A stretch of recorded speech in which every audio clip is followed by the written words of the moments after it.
We are on to Las Vegas. So let me get your score predictions in the comments section below before I give you a full preview with injury news and keys to victory for Cleveland.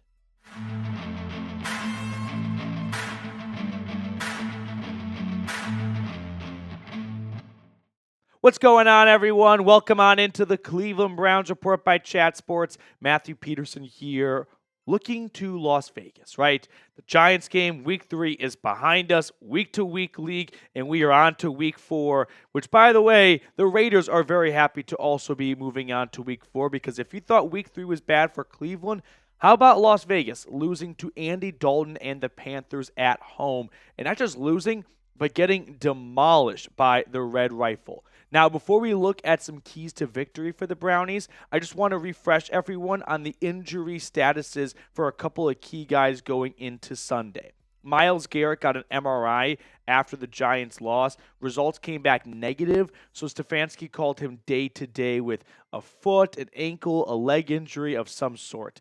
Wyatt Teller is on IR with a knee injury, so we will not see him for the next 4 weeks. Jed Wills, the starting left tackle, left the Week 3 matchup early with a knee injury, and David Njoku has been out since Week 1, missing the last 2 weeks. Hopefully the Browns can get him back for the Raiders matchup. Speaking of the Raiders, their star defensive player, Max Crosby, he is dealing with a high ankle sprain ever since the end of the Ravens game. He played through it last week against Carolina. He was a shell of himself. I would not be blown away if he misses the first game of his NFL career.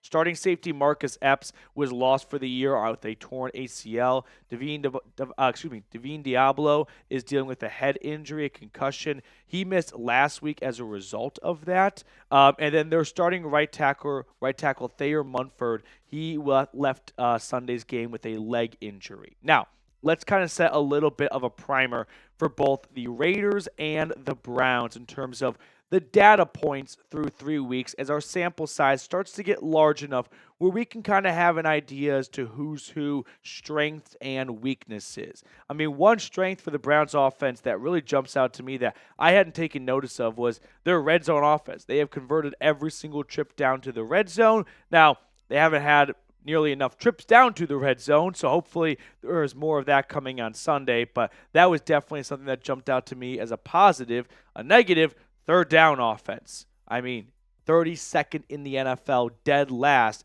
whereas the Raiders' defense has been very good at getting their opponents off the field on third down. Let's look at the Raiders' offense against the Browns' defense. Raiders' offense, like the Browns' offense, good in the red zone and bad on third downs. But one thing that jumps out to me in a bit of a negative way for Cleveland, just not enough takeaways. And I think that's just a product of a little bit of bad luck. A couple of strip sacks by Myles Garrett where the ball unfortunately does not bounce to a Browns defender. Denzel Ward has not put the clamps on a couple of good passes that he could have intercepted. So there are some outliers that I think are going to correct themselves, but there are definitely some patterns we are starting to notice through 3 weeks of the season. Now, before we look at my keys to victory for Cleveland, help us take down the Raiders Report in likes this week. Make sure to like every single video of ours because the Raiders channel here at Chat Sports is by far the most competitive channel. So if you want to take down the Raiders on Sunday, help me out by taking down Mitchell Renz and the Raiders Report within the walls of Chat Sports all week long by liking our videos, subscribing, commenting, and sharing to other Browns fans. Now, my first key to victory for Stefanski, who should have a pen and paper right now, is run the football. Well, now, I don't want to see them just call runs for the sake of calling run plays. That's one of my, I won't say biggest pet peeves, but like grievances with fans when they yell run the ball. It's like, do you want them to run the ball if you know it's going to be a 1-yard result? So this is partially on Stefanski to incorporate more of a run game into his game plan, but also on the Browns offensive line for executing and the running backs for executing. They have got to be better. The X's and O's have to be better, but the Jimmies and Joes need to be better as well. Now, another reason why I want to see them run the football is because if you missed it, following the Week 3 loss, Antonio Pierce, speaking in the media, said as the game went on, there were some individuals who made business decisions. So we'll make business decisions going forward as well. Now, some Twitter football sleuths have determined that one of those Raiders guys who may have been making business decisions was the cornerback, Jones, who came over from New England, where he just really wasn't putting any effort into stopping the run. Run at him. If he's on the field, run at him. Clearly, there are some Raiders players who are taking plays off in the eyes of Antonio Pierce. Capitalize on it. Don't let them off the hook. If they don't want to be physical, if they don't want to play football, great news for Cleveland. This should be a group that wants to initiate contact, that wants to run over their opponent. That's what the Browns did so well under Kevin Stefanski early on because of Nick Chubb. But without Nick Chubb, that identity has gotten away from them. Look at the last 3 weeks here. It's just not the Browns' ground game that we have become accustomed to seeing for the last 4 to 5 years or so. And hopefully this can be the game where things start to turn around, right? Jerome Ford and Deontay Foreman really get going on the right path. If Max Crosby's out there, but he's not even 50%, that's going to be a major vulnerability for that Raiders defense.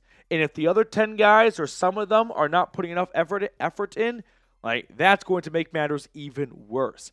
The Browns right now rank 24th in yards per game on the ground, a little under 100. I would love to see them put together the best rushing performance so far because we know the offense has struggled, and I think one of the greatest ways to help out the offense is to get the ground game going, right? Let's get back to the basics of football, the fundamentals. Blocking, running, contact. That's what football is. That's Northeast Ohio. Let's get that going on Sunday. So, run the football, but run it well. Now, we're going to look at some more keys to victory in just a moment, but I do want to give a quick shout out to our sponsor today, which is Mando. Now, I became aware of Mando when I started to walk to work more frequently about a year ago, and one of my coworkers who also walked said, "Hey, dude, just so you know, it's going to get hot in the summer, and you're going to start sweating a lot more than you are right now, and you don't want to be the sweaty guy in the office," because that was me early on. Now, thanks to, I won't say who that coworker's name is, Mitch, I started to use Mando, and that kind of ditched the stink for me when I got to work first thing in the morning.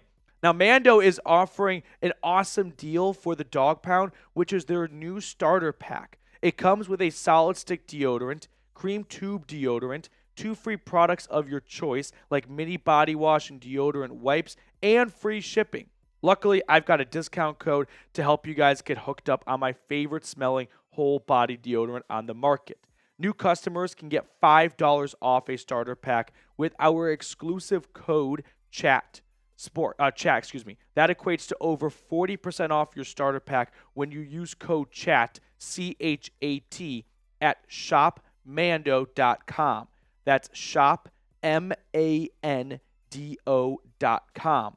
I put all that information in the comments and description of today's video. So go visit and support Mando today. They do a great job of supporting us here at the Cleveland Browns Report. So if you want to get some of the best whole body deodorant in the game, go visit Mando at shopmando.com/chat.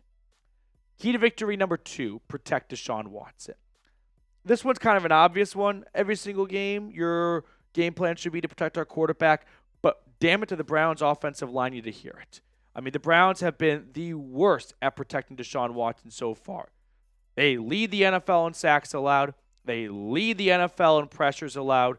Sure, there's a certain amount of blame that can be placed on Watson for maybe holding on to the ball for too long, for Kevin Stefanski and this coaching staff going, hey, if you know the offensive line is an issue, maybe don't call so many plays that have such long route concepts that by the time guys get open, Watson is already on the turf trying to get picked up by his offensive lineman. So there is blame to go around when it comes to the offensive line struggles, but at the end of the day, if we go back to the core of the issue, it is the offensive line has been a turnstile. Now, we'll have to wait and see who goes out and starts for them at all 5 positions. They ended last week with Joel Petonio at left tackle, Ethan Posick at left guard, Nick Harris at center, Zach Zinter, who's going to be filling in for Wyatt Teller for the next month at right guard, and then you had DeJuan Jones at right tackle, who has been the worst of all 5 after having a dominant rookie season. So that's just mind-blowing to me and so frustrating to see him just get beat every single rep, it seems like. We're going to look at my third key to victory in just a second here, but I do want to get a quick pulse check. Make sure you're alive. What's your confidence level for week 4? The Raiders are not a good football team. I don't know why, but I always just have, I wouldn't call it a vendetta, but I'm always a Raider hater where I just don't think they are a well-run organization whatsoever. Not that I have a lot of ground to stand on for the last 25 years of Browns football, but for me, I'm at a 9. I think the Browns are going to whomp the Raiders. They let Andy Dalton come into town and get their season on track. I think this is a great opportunity for Deshaun Watson and the offense to have hopefully a big jumping off platform against a Raiders defense that's missing a starting safety and doesn't have a healthy Max Crosby. Third and final key to victory. I need a defensive beatdown. This one's more of just an itch I need to satisfy, but I need to see more of that 2023 Browns defense. I need a takeaway field day. If I have my voice at the end of the watch party, something went horribly wrong in the game. I need to be screaming and jumping up and down because Denzel Ward just had his first pick 6 of the year and his second interception of the day. I need Myles Garrett strip sack. I need Zadarius Smith forced fumbles. I need all of that, right? This is not a Raiders offense that scares me all that much. Now, hopefully that does not come back to bite me because Gardner Minshew, he is good for a couple of surprise games here and there. He did it against the Ravens on the road 2 weeks ago, but the Raiders offense, especially on the ground, by the way, if you think it's bad for the Browns on the ground, Zamir White and the Raiders, that's the worst running game in football, and it's not even close. The Browns are averaging 95 yards a game on the ground. The Raiders are dead last at about 50-ish yards a game. So there is a lot of chum in the water here, and this Browns defense just has to, they just have to be so frustrated and just pent up with, we feel like we are not living up to our potential. They had an interception call back due to a Greg Newsome penalty last week. This has to be the week where everything just breaks loose and the defense starts to feast against a very vulnerable Raiders team that just seems to be hitting the panic button way too early in the year if they're already talking about benching their starting quarterback, which they did move to Aiden O'Connell at the end of the Panthers game just when it got to become a blowout, but they are sticking with Gardner Minshew for week 4. This just screams vulnerability to me, and the Raiders are shaking in their boots, and the Browns defense needs to pounce. They cannot let them off the hook. Now, my score prediction for this game, if you couldn't tell already, I'm going with the Brownies. Give me Cleveland in a blowout. 32-10. Brownies over the Raiders on the road. That's going to do it for us on today's episode. Thank you guys so much for tuning in. If you enjoyed it, feel free to subscribe to the channel. The more subscribers we get, the more studio space I can get to get you guys more content. Plus, it's completely free to subscribe. So if you're looking for more free Browns coverage in your life, hit that sub button down below.